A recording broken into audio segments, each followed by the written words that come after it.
Le Barça a été brillant la saison dernière. Le club a remporté tous les trophées majeurs en Espagne, marqué plus de buts que n'importe quel autre club en Europe et joué l'un des footballs les plus beaux que nous ayons vus depuis des années. Et malgré tout cela, une chose leur a tout de même échappé, la Ligue des Champions. Et maintenant, ils reviennent plus forts, beaucoup plus forts. Barcelone n'est plus en phase de reconstruction, ils sont là pour gagner. Car cet été, l'équipe n'a pas seulement retouché son effectif, elle l'a amélioré et ce n'est pas encore fini. Hansi Flick a vu ce qui avait bien fonctionné, ce qui n'avait pas marché et ce qui manquait encore. Et le mercato du Barça, cet été jusqu'à l'instant, prouve que cette équipe est prête à tout pour revenir au sommet du football européen. Marcus Rashford, Ronny Bargi, Juan Garcia, si l'on ajoute à cela Lamine Yamal, Rafinha, Pedri, Lewandowski, Frenkie de Jong et le reste.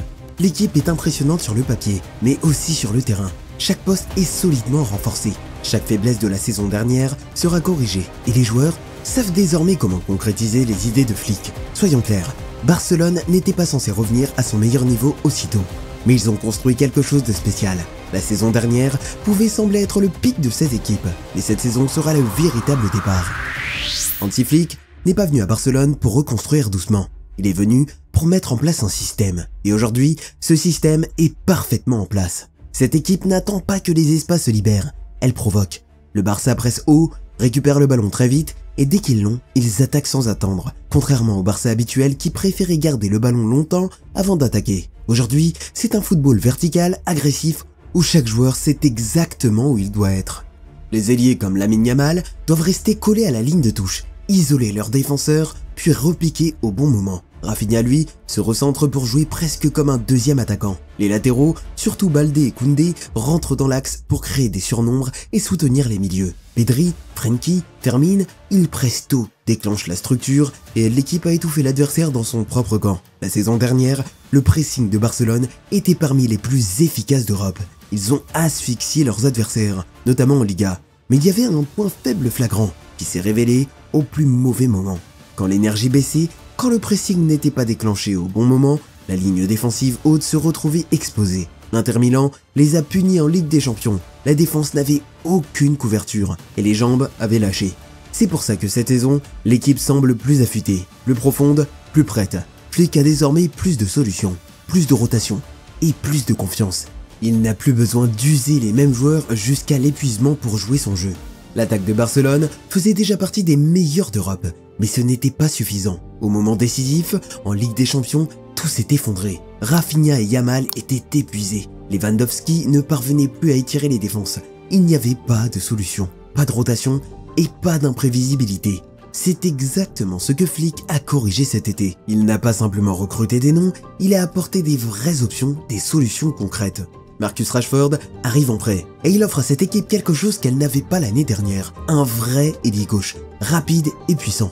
Contrairement à Rafinha, Rashford peut rester collé à la ligne, éliminer en 1 contre 1 et tirer le bloc adverse. Rien que ça change tout. Ça libère Lewandowski, ça crée des espaces pour les milieux et ça oblige les latéraux à rester vigilants. La saison passée, quand Baldé s'est blessé, Barcelone n'avait personne pour occuper ce couloir. Maintenant si. À droite, Ronny Bargi vient épauler Yamal. Le plan est clair. Éviter la surcharge. Yamal a porté l'attaque l'année dernière. À seulement 17 ans, il a trop joué. Bargi a un autre profil. Calme dans les petits espaces, gaucher, à l'aise pour rentrer dans l'axe.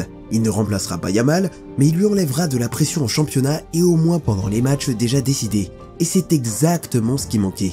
Ferran Torres, lui, est toujours là. Et la saison dernière, il était le remplaçant le plus efficace d'Europe. 19 buts et 7 passes décisives en moins de 2000 minutes. Une action décisive toutes les 76 minutes.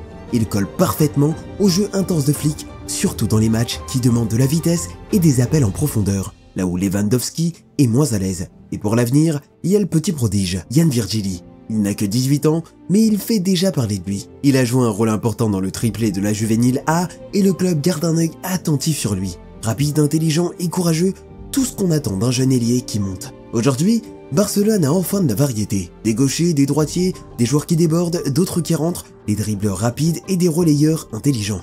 Ce n'est plus un simple trio offensif, c'est une rotation complète. Et pour la première fois depuis longtemps, l'attaque de Barcelone est dangereuse dans tous les scénarios. Pas seulement quand les titulaires sont en forme. On parle souvent des attaquants, c'est normal, mais honnêtement, le vrai moteur de ce Barça, c'est le milieu. C'est là que tout commence. Le pressing, la relance l'équilibre, et cette saison dernière, c'est peut-être le plus beau milieu qu'on ait vu depuis longtemps. Pedri déjà a été géré comme il faut. Flick a enfin compris qu'il fallait pas lui faire jouer tous les matchs. Résultat, un Pedri régulier, propre, intelligent. Il a dominé toutes les stats de création. Il dictait le rythme, il trouvait toujours les bons espaces et il a eu cette liberté entre les lignes, tout en respectant une vraie structure. Franchement, il a retrouvé son meilleur niveau. À côté, Frenkie de Jong a été plus discret, mais super important. Il faisait le lien entre la défense et l'attaque. Toujours dispo, toujours propre, 94% de passes réussies, plus de 86 par match. Et ce n'est pas juste des passes inutiles. Il porte le ballon, il casse des lignes, il calme ou il accélère selon le moment. C'est ça sa force, il s'adapte à tout. Et puis Fermín López, quel joueur. 8 buts, 10 passes décisives, mais surtout des moments décisifs. Quand le Barça galérait, c'est lui qui changeait le match à son entrée. Il a de l'énergie, de l'envie et cette agressivité qu'on trouve également chez Gavi. Fermín arrive toujours lancé dans la surface. Flick lui a fait confiance et il l'a mérité. Il y a aussi Dani Olmo. Flick le connaît bien, et cette saison, il devrait jouer plus haut, en numéro 10. Dans les matchs fermés, quand t'as besoin d'un mec qui peut éliminer ou créer dans un espace réduit, Olmo, c'est parfait. Il peut marquer d'une simple occasion et surprendre tout le monde. Après, t'as Casado aussi plus défensif et plus discipliné. Ça permet à Flick de faire tourner, de varier les systèmes sans s'inquiéter. C'est un vrai milieu défensif pour le présent et le futur. Mais attends, c'est pas fini. Tu as également 2 jeunes talents impressionnants, Marc Bernal et Gavi.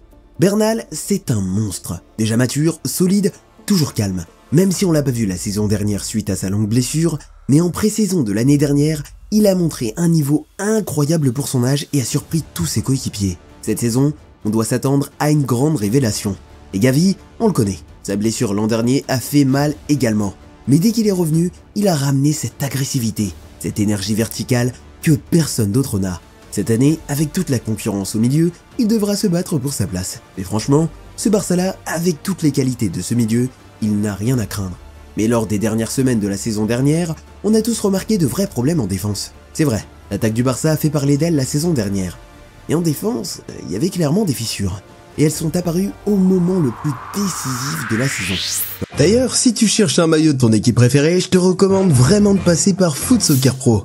Il propose un super large choix, les clubs des 5 grands championnats, les sélections nationales, mais aussi des équipes comme l'Inter Miami, Al Nassr, Santos et bien d'autres. Tu peux même trouver des maillots rétro des années 90 et 2000 et une sélection de sneakers si tu veux compléter ton style. Avant de t'en parler aujourd'hui, j'ai passé commande pour tester par moi-même. J'ai pris le maillot du Barça pour mon frère et franchement, la qualité est top. Petit bonus pour toi, à partir de 59 €, la livraison est gratuite. Et avec le code ELITEFOOT, tu peux profiter de 25% de réduction. Le lien est en description. Un grand merci à Foot Soccer Pro de soutenir cette vidéo. Revenons maintenant à la vidéo. Comme on a déjà dit tout à l'heure, le système de Flick repose sur une ligne défensive très haute. C'est ce qui permet au pressing d'être aussi efficace. Quand ça marche, t'as l'impression que l'adversaire étouffe dans sa moitié de terrain. Mais le souci, c'est que ce style est risqué, et certaines équipes l'ont bien compris. En demi-finale de Ligue des Champions contre l'Inter, on a vu les limites. Le pressing moins agressif, des milieux qui arrivent en retard et une défense sans couverture. Résultat, but à la dernière minute et élimination après. Flick a donc réagi vite cet été. La première grosse nouveauté, c'est dans les buts. Juan Garcia. Il vient de l'Espagnol et c'était le gardien avec le plus d'arrêts en Liga. En Europe, seul Marc Flecken en a fait plus. Mais Garcia, c'est pas juste un mur, c'est un gardien moderne. Il sort de sa ligne, il domine les airs, il relance proprement, il est là pour être titulaire, pas pour chauffer le banc. Devant lui, Pau Cubarsí est devenu essentiel. C'est lui qui touche le plus de ballons parmi tous les défenseurs centraux de Liga. Plus de passes tentées et réussies, et un taux de réussite incroyable. Mais au-delà des stats, c'est une question de confiance. Flick l'utilise pour construire, pour défendre les gros temps forts et pour tenir la ligne. À ses côtés, Íñigo Martínez, 34 ans et qui n'était pas loin de la retraite, faut le rappeler, a joué un rôle complet dans le triplé domestique. Une vraie bonne surprise sous Flick. Sur les côtés, Baldé et Koundé ont bien géré leur rôle inversé. Baldé notamment très rapide et grâce à ses courses offensives, il peut rentrer dans l'axe, déborder, marquer, il a vraiment passé un cap. Koundé est plus sobre offensivement, et défensivement, il est très costaud. Après, il y a Eric Garcia, le joker. Il peut jouer partout, défenseur central, arrière droit ou même milieu défensif. Il est intelligent, propre balle au pied, et il a un vrai sens du but sur coup de pied arrêté. Christensen, lui, reste fiable quand il est en forme. Il ne panique jamais, il connaît le jeu de position de flic, mais ses blessures cassent un peu le rythme. Et puis, t'as Araujo, c'est le patron sur le plan défensif. Rapide, costaud, imbattable en 1 contre 1. Mais il doit rester régulier et en bonne santé s'il veut garder sa place de titulaire indiscutable. Il faut également qu'il travaille sur sa concentration, car des fois, il fait des erreurs qui coûtent très cher à l'équipe. Maintenant, soyons honnêtes, il y a encore des trous. À droite, Koundé a tenu le poste toute la saison dernière, mais c'est pas son poste naturel. Et pour aller loin en Ligue des Champions, il faut un vrai latéral droit, capable de tenir les transitions, d'apporter de la largeur et de sécuriser son couloir. Et à gauche, même souci. Baldé est top, mais souvent blessé. Contre l'Inter, c'est Gérard Martin qui l'a remplacé. Et il a souffert. Si Baldé rechute, le Barça peut vite se retrouver dans la galère. Un vrai latéral gauche en renfort, c'est pas un luxe, c'est une priorité. Flick a posé la base, l'organisation est claire, mais s'ils veulent tout gagner, il manque encore 1 ou 2 renforts derrière. Le jeu du Barça sous Hansi Flick peut sembler fluide, instinctif, mais derrière chaque décision, il y a une logique très claire. Et surtout, des chiffres. La saison dernière, le Barça a été l'équipe numéro 1 de toute la Liga en séquence de pressing. Il ne récupérait pas juste le ballon, il le faisait vite, haut et régulièrement. Et Flick suivait tout ça à la trace. Il analysait l'endroit où le pressing démarrait, qui le déclenchait et en combien de temps ça se transformait en occasion. Et dès que les stats baissaient, comme ce fut le cas en Ligue des Champions, il ajustait. Même chose en attaque. En 2024-2025, le Barça inscrit 174 buts en 60 matchs. C'est le 3e total le plus élevé de l'histoire du club. Mais ce n'était pas seulement une question de but. Ils ont aussi tiré 414 fois au but et marqué 23 fois en dehors de la surface. Et ça, c'est parce que Flick a autorisé plus de tirs risqués. Surtout pour des joueurs comme Rafinha et Yamal qui sont les plus dangereux quand ils ont peu d'espace. Même les choix de joueurs ne sont pas faits à la réputation. C'est l'efficacité qui compte. Ferran Torres, par exemple, a pu commencer titulaire lors de certains matchs, même en présence de Lewandowski. C'est parce qu'il a montré à Flick de quoi il était capable. Comme indiqué tout à l'heure, il a une contribution décisive toutes les 76 minutes. C'est des chiffres de titulaire et pas d'un remplaçant. Pau Cubarsí, lui, a terminé meilleur défenseur de Liga en passes réussies et en précision. Et Juan Garcia était le gardien avec le plus d'arrêts. Flick ne devine rien. Il observe, mesure et ajuste. Chaque match lui donne des réponses. Il sait ce qui fonctionne, ce qui ralentit et quel joueur lui offre le meilleur rendement. Aucune émotion ni empathie dans ses choix. Et c'est pour ça que l'évolution du Barça semble aussi maîtrisée. Parce qu'elle l'est. Ce Barça-là, il fait peur. Et pourtant, c'est l'équipe la plus jeune de toute la Liga. La moyenne d'âge est de 24 ans. Et si tu regardes leur match, t'as pas l'impression de voir un projet en construction. Non, t'as l'impression de voir une équipe expérimentée qui est déjà prête à tout gagner. Pourquoi ? Parce que les jeunes ne se cachent pas. Ils prennent les commandes et ils osent faire des choses. Lamine Yamal, 18 ans aujourd'hui, c'est déjà l'un des meilleurs joueurs du monde, si ce n'est le meilleur. Pedri, lui, a dominé tous les chiffres au milieu. Cubarsí, on dirait un vétéran alors qu'il devait encore passer ses examens à l'école il y a quelques semaines. Termine, il claque des buts dans les moments les plus tendus sans aucune peur. Et derrière, t'as des petits comme Marc Bernal, Casado ou Baldé qui arrivent très vite. Mais ce qui rend ce Barça si spécial, c'est pas juste les pépites, c'est le mélange. Autour des jeunes, t'as des joueurs comme Lewandowski, 42 buts la saison dernière, Rafinha, énorme en stats et un favori pour le Ballon d'Or, Frenkie de Jong, toujours la classe, et Inigo Martinez qui a surpris tout le monde avec son niveau et son leadership dans les grands matchs. Sans oublier l'ex-retraité, Chesney qui a beaucoup apporté à l'équipe la saison dernière. Même les recrues sont bien pensées. Rashford n'a que 27 ans, mais déjà une énorme expérience. Juan Garcia, il est jeune, mais il a déjà plus de 100 matchs pro. Bref, t'as de la fougue, t'as de l'expérience, t'as un coach comme Flick qui sait exactement comment gérer ce mélange-là. Il y a des clubs qui misent tout sur les jeunes, d'autres qui ne font confiance qu'aux stars, et le Barça fait les deux. Et c'est pour ça que cette saison, faut vraiment les prendre au sérieux. Ce Barça-là, il t'écrase, il te laisse pas respirer, et surtout, il a changé de mentalité. Ce n'est plus une équipe qui contrôle le match en regardant la balle tranquille. Non, c'est une équipe qui t'agresse, qui presse haut, qui enchaîne les attaques sans te laisser souffler. 60 matchs joués, meilleure équipe de Liga en pressing, plus de points à l'extérieur que n'importe qui, et un style ultra intense qui transforme chaque possession en occasion. Mais le vrai tournant, c'était mental. 9 remontadas. 9. Aucun autre gros club n'a fait ça. Le Barça ne panique pas quand il est mené. il pousse encore plus, il te retourne le match. Cette mentalité-là, on l'avait pas vue l'année d'avant avec Xavi, et dans les gros matchs, ça a tenu. 3 victoires contre le Real, une belle victoire 4-1 contre le Bayern en Ligue des Champions. Des buts dans tous les matchs de Champions League. Quand le système est bien en place, le résultat est clairement visible. Récupération rapide, mouvement constant, joueurs toujours bien placés. Franchement, parfois, c'était impossible à stopper. Mais le plus impressionnant, c'était le rendement collectif. Il n'y avait pas un joueur qui portait tout. Tout le monde a contribué. Les milieux ont brillé dans les passes clés et les récupérations. Plusieurs attaquants ont passé la barre des 10 buts. Les latéraux ont marqué et fait des passes décisives. Pas besoin d'être parfait pour tout exploser. Juste une combinaison de ces 3 choses. Structure, intensité, confiance. Et les chiffres ont prouvé que ça marche. Malgré toute leur domination en Espagne, il reste un fantôme qui hante encore Barcelone, la Ligue des Champions. Ils sont passés tout près la saison dernière. Trop près. En demi-finale face à l'Inter Milan, tout s'est effondré. L'intensité a baissé.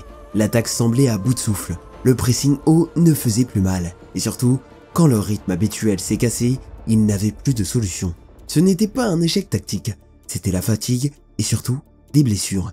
Koundé était absent, Baldé était absent et la défense semblait invisible. Gérard Martin a fait ce qu'il a pu, mais à gauche, la différence de niveau était trop visible. Flick l'a vu, tout le monde l'a vu. Cette élimination, ce n'était pas un problème de talent, c'était un problème de profondeur, d'énergie, de marge d'erreur. Et Barcelone n'en avait plus aucune. C'est pour ça que chaque décision cet été a été pensée pour régler ce problème. Rashford apporte de la largeur à gauche. Bargi protège Yamal de l'épuisement. Ferran Fermin et Dani Olmo offrent à Flick des solutions selon les types de matchs. Même Juan Garcia dans les buts, c'est une vraie solution. Un gardien capable de sortir vite, de lancer des contre-attaques quand le pressing ne fonctionne plus. Mais il reste encore 1 ou 2 points faibles. Il n'y a toujours pas de vrai latéral droit. Koundé fait le boulot, mais ce n'est pas son poste. Et si Baldé se blesse à nouveau, le côté gauche redeviendra une faille. Comme face à l'Inter, Barcelone a réglé presque tous les problèmes. Mais pour gagner la Ligue des Champions, presque, ça ne suffit pas. Tout se joue sur les petits détails. Barcelone a les chiffres, ils ont le talent, ils ont l'expérience et maintenant, ils ont surtout les armes pour aller jusqu'au bout en Europe. Si la saison dernière était une surprise, cette saison, ils ne veulent pas juste gagner, ils veulent marquer l'histoire. Ce Barça-là, il ne sera plus qu'une belle équipe, il va être une machine, une équipe construite pour tout écraser la saison prochaine. Si tu aimes le football comme moi, tu devrais regarder l'une des vidéos affichées à l'écran. Tu vas aimer, c'est promis.